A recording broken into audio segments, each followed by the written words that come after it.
sei kana ndiniwo imi.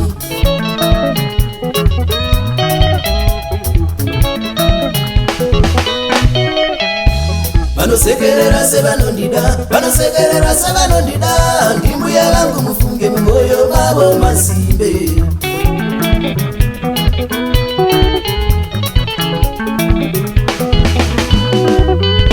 Chiso chavo chinenge ndiro simaskati, asi usiku chimboniro kazara godoku waruvengo neutsinye. Imi mbuya munodarireiko kuvenga munhu, kuvenga munhu makaviga ruvengo mumwoyo menyu. Andimbonyarare kandizvitaure mandiye munhu munhu munhu munhu mandiye munhu munhu.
Munonyepedzera kundida mbuya maijon, kundiburitsira zino apa mumwoyo menyu. Muzere ndure makure kozvairi poisonous heart, pepepe munoshandisa.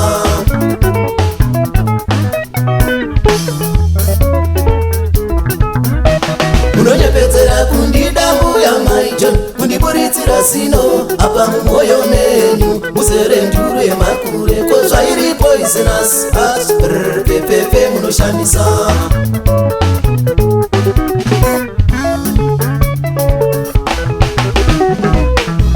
Pandaikuona ipese paya muchiuya ndaiti mune rudo, kondaisivei kuti imi mutori maradzi, mwoyo yenyu zvaro itori ndure kanyama tope. Komaiwe ndadaiwa pamwoyo wangu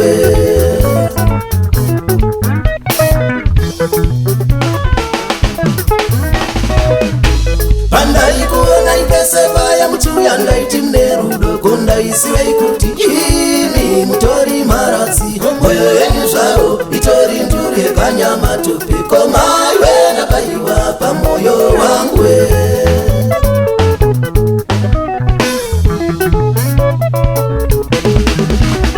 munhu ndadzidza vedu wemufunge tererere mandiye munhu kwete nyoka kwete shumba munhu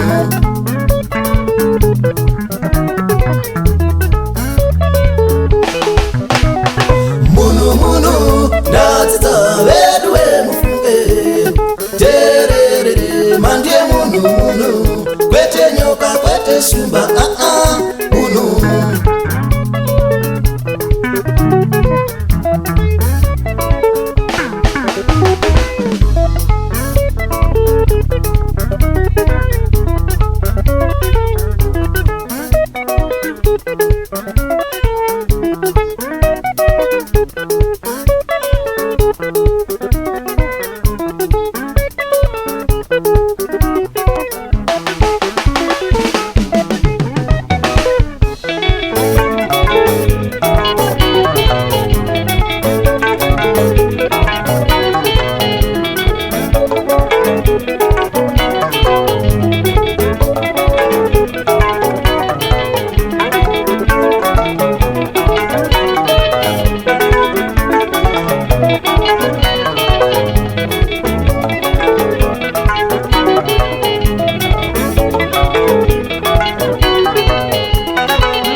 Thank you.